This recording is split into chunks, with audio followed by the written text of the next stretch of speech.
Emergency responders were called early Friday morning to a hotel room in Miami early morning to discover former mayor of Tallahassee and gubernatorial candidate Andrew Gillum in the room with another man that was apparently suffering from an overdose of meth. So from the Miami Herald, let's get into some details of this crazy story. Police say they were called to the Mondrian South Beach early Friday morning and found paramedics treating Travis Dyson, a 30-year-old Miami man, for an apparent heart attack. They say two other men were in the room, Aldo Mejias and Andrew Gillum. Police say that Gillum, who was not arrested, was too intoxicated to answer questions. An offense incident report said that officers found 3 clear plastic baggies of suspected crystal meth on the bed and on the floor. So Mejias, the third man that called the officers, told them that he gave his credit card information to Dyson to rent the room and planned to meet him Friday evening. When he went to the room after 11 p.m., Mejias said that he found Dyson and Gillum, quote, under the influence of an unknown substance. Continuing on, Mejias, who is 56 years old, said Dyson opened the door to room 1107 to let him in, then collapsed on the bed. He then said Dyson was having trouble breathing, so he woke him up. Dyson then woke up, vomited, and collapsed again. So Mejias said that he performed chest compressions on him and he called paramedics. That's when they showed up. And to continue on, Mejias also pointed out what Gillum was doing, apparently. Gillum, of course, is 40 years old. He went to the bathroom and was vomiting there. So, just to start us all off, what do you guys think about this so far? Gillum likes to turn up. I mean, Miami South Beach, it's a fun happening place. You know, reportedly Gillum was there for a wedding, right? That's what he said, and he vehemently denies that he does not engage in any kind of illicit drugs, anything of that nature. Which I'm glad he made that apparent, because people actually like Andrew Gillum, and he is, from all accounts, a good person. I want to know if it was actual crystal meth in the bags. That's what I want to know, and that hasn't been. Yeah, I'm wondering if they're going to follow. Before you go, Cenk, I also want to go to. So you mentioned what Andrew Gillum's response was, because he was asked about it. He put out a statement. He told the police and everything. From the Miami Herald again. I was in Miami last night for a wedding celebration. When first responders were called to assist one of my friends, while I had had too much to drink, I want to be clear that I've never used methamphetamines. I apologize to the people of Florida for the distraction this has caused our movement. And lastly, he thanked Miami Beach paramedics also in that statement and said he'll, quote, spend the next few weeks with my family and would appreciate privacy during this time. One small last thing, Cenk. So the man that apparently was in the state of overdosing, Dyson, Miami New Times also reached out to him. Apparently he did pick up the phone and talk to them. And they asked him about the wedding celebration that Gillum had pointed out. And Dyson was apparently confused. He said, I personally was not celebrating a wedding. I don't know if Gillum was in town for a wedding. He did not mention that. And he also pointed out how long he's known Gillum. He said that he's known him since around last spring. We've been friends for a while. He then went silent on the phone with Miami New Times. Didn't answer any more questions that they were asking. Okay, so first of all, I think a lot of the headlines are a little misleading and really, really damaging, because most people just read the headlines. So when it says that Gillum was found in a Miami Beach hotel room with methamphetamines, which is what the majority of the headlines say, it makes it sound like we know for sure that it was meth when we don't even know that, and that he was taking the meth when we certainly don't know that. I've been pointing out today that if it is meth, it was on the floor. Why am I pointing out that it's on the floor? Because they didn't find it on him. It's very different than if the police find it on him, as opposed to on the floor with at least three other people in the hotel room, okay? Now, I'm not saying the other guys did, I have no idea, right? And can you be intoxicated? The police say that he was intoxicated. Can you be intoxicated without meth? Of course, you could have drank a lot. You could have, honestly, you could have done other things, right?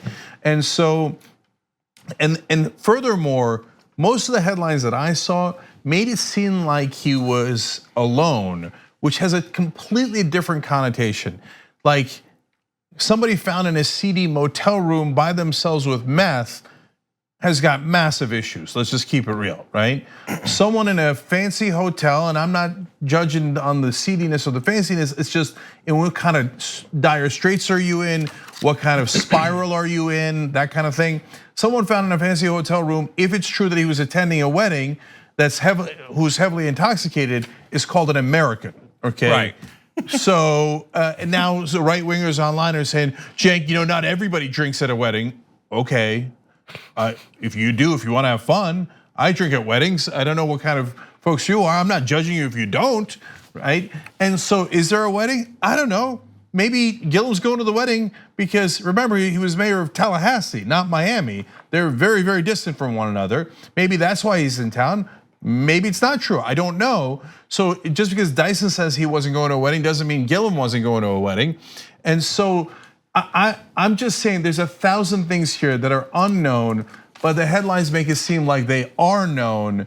And I don't like, and they've put Gillum in a terrible situation where he's gonna have such a hard time coming back politically because all the headlines said Gillum meth motel room or hotel room. So even outside the headlines, the fact that he was there is going to do his career some damage. Right. So I mean, we know how politicians, we know how politics works. Look, Obama caught so much hell when there was a church he probably went to that where the pastor, they picked a few lines out and that stuck, right? If you're in a room with any kind of meth, whether whose it was or it was touching or any of that stuff, that's just gonna stick with you. It's just how it works. So I don't know if he knew it was there. It's sprawled off on the floor. Whatever his story is gonna be, it's not gonna work. And this was the saddest part about this. It doesn't matter what he says. It doesn't matter what the truth is. It doesn't matter what the situation actually was versus what's alleged, the alleged situation. It's gonna be in every campaign video. Right, and that's the sad reality of the state of where we live now. Because he, like I said, on all accounts from my research and what people have said about Andrew, that he's a good guy. He apologized and said, "I'm sorry for the distraction this has caused our movement," meaning that he was trying to do, and he has done some good, and what he's trying to push forward and bring forward. I'm glad, Cenk, you brought up that it wasn't found on his person, the drugs, but it's the writings on the wall right there. And not to bring race into it, but being a black man, drugs, that situation. Some people were saying LGBTQ affair. Like there was so many things that were going on and opinions people had in regards to this.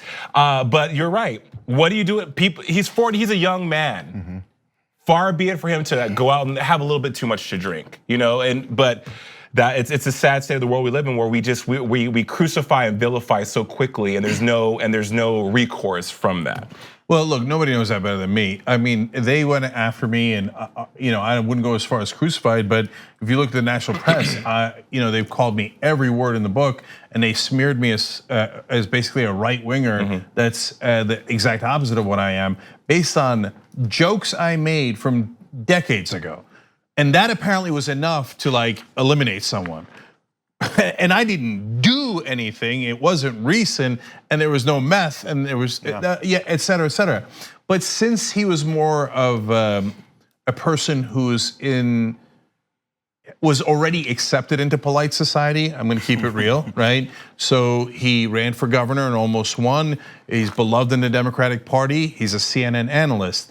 He will get a lot more of a break than someone who is not part of the system like me. But that's a good thing. Everyone should get a break. I believe in redemption. And so even in a worst case scenario where it was meth, look, man, I'm tired of judging folks. I just am. Yeah. So I don't care what you thought was the worst case scenario, but we'll never know if he did the meth or not. And so maybe he was really drunk on one. Have none of you ever been really drunk on one night?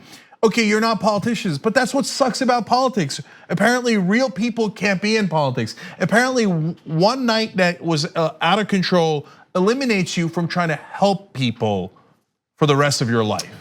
Yeah, okay, so every time there's a situation when it comes to something in politics and whether or not we're gonna eliminate someone or someone doesn't win an election, all that, I always want to take it and peel back and say, how would this affect whether or not he's in office? So when I've said it so many times, when Donald Trump was running, everything that I criticized him for, I was like, if this approach to this situation is this guy in office as president, it's gonna be a disaster. So if say someone has a drug problem, say someone has a friend that has a drug problem, what does that mean as far as them being in office? Are they gonna get high every day in the middle of whatever the governor's house and then mess things up? That's a possibility. So that's something that people have to try and reach to get under wraps.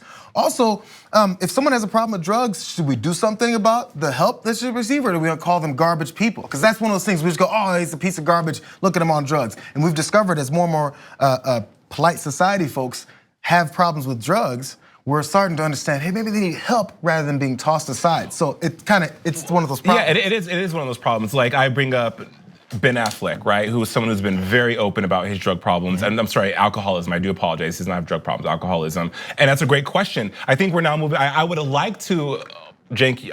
I hear what you're saying about it's cancel culture. That's what it is at its core. I would like to think that at our core as humans that we're better people, and I think that we're moving towards being more accepting in redemption and giving people a second chance for the transgressions of the past. I mean, I've never been drunk before. Ever in the 40 years I've been on this podcast. Wow. Yeah, I know. When you ask the question, I know I'm being judge you judged for that right more than now. I I judge know Andrew everyone Gillum. has. I know a few people that, Yeah, just because I grew up, I was, I have really strict, and there were certain things in my childhood that permitted me from drinking. But I do think that now more than ever, we need to be more present and proactive in forgiveness. Not to get all spiritual in Oprah Super Soul Sunday, but that's the only way we'll be able to combat the question you had and what you asked is like, how do we come back from things? I do think Andrew Gillum can come back from this. I really do. I think that it'll all shake out. And the news cycle, the way the news cycle is, we move on very quickly, and that's a positive thing, I guess, is that we're like, I'm over it. Kevin Hart, for instance, that was a huge thing for the longest time, and then now we're like, oh, well, he had an affair. Okay, well, no one cares. It's almost like you're going to celebrity prison for a little while, like into Hollywood jail. Yeah, to self-sequestration in a absolutely sense, right? And then you come out of it. But that's good. I want you to come out of it. I want you to, because we can't take out everybody on the first transgression. It's crazy. And so let me finish on a couple points that Jason brought up. Number one, you're right. Cancel culture is mainly known as a left-wing thing now, but actually originally it was a right-wing thing, which is, hey, if anybody's ever done anything wrong in their lives, that's it. They're immoral. They're not fit for office. We cancel them, right? That's actually what sent Roger Stone into a spiral of indecency and doing all the evil things that he's done. Because it started with something that the Republicans called indecent that I don't care about, nobody should care about. He got caught being a swinger in Florida with his wife and another man, etc. And he used to be a respected Republican operative. And since he couldn't be in polite circles anymore, and then he was kicked out of, I think, Dole's campaign, he then decided to become, practice the dark arts and smear other people for a living. And he became the horrible person that he is now. Why? Because the right wing canceled him at the time. Now you want to one more thing, and by the way, you're absolutely right, Jason, about bringing up African American versus not African American, because the other example I was going to use is George W. Bush. So George W. Bush, well-known alcohol problem. He admits he had a giant alcohol problem. Everybody knows it. Also, credible reporting that he had a drug problem. But if you're white and privileged, well, then you get canceled less, at least, right? Not completely, as you saw with Roger Stone, but with George Bush, and it's as long as it's not about sex. Okay, you got the drug problems, you got the alcohol problems, but your last name is Bush. Welcome back, everybody. Redemption, that's fine. But you got a black man caught in a hotel room with meth on the floor, maybe. Oh, well, no. Then we got to cancel him. People like salaciousness with politics. So I mean, so my last thought on this: if this was a Republican, right? And in general, especially a Republican we don't like. So you may see Republicans see this and don't like Andrew Gillum because he actually had platforms where he was looking to help people. That's their basis for disliking him. Anyway, if there's a Republican to this, we'd be all over him. Let's keep it real. But the reason we'd be all over him is because he probably preaches against folks and saying they can't do this, shouldn't do that, therefore if they do, they're garbage people, and then it's a hypocrisy problem, right? Now, I'm not sure where Andrew Gillum has ever stood on saying people as far as being in situations where there is someone else's room that is high or does drugs or any of that stuff, but that's where the problem comes in. So people who may bring up and go, oh, you guys are just giving him excuses because you're Democrats or support him. The reason is because generally liberals let people live. And then if they have a problem, yeah, we want to make sure you're not on crystal meth because it's going to destroy your life and those around you. not because we're just looking to judge someone. So when people are judging others and then they end up being the ones to do it, that's when we come at them and say, look at you, Republican, what's up now? Right. Yeah. That's the difference here. Yeah, and so last thing on that is that Andrew Gillum didn't get arrested here. There was no legal issues. But he has literally fought for redemption for others because he wanted to make sure that felons who had served their time could vote again in Florida. That was one of his biggest causes. And then he's looking to register more folks to vote. That's another cause he was working on now. But since he was working on an issue that is fairly characterized as one about redemption, then we owe him redemption as opposed to judgment. 100%. Yeah. Thanks for watching the Young Turks, really appreciate it. Another way to show support is through YouTube memberships. You'll get to interact with us more. There's live chat emojis, badges. You've got emojis of me, Anna, John, Jayar. So those are super fun. But you also get playback of our exclusive member-only shows and specials right after they air. So all of that, all you gotta do is click that join button right underneath the video. Thank you.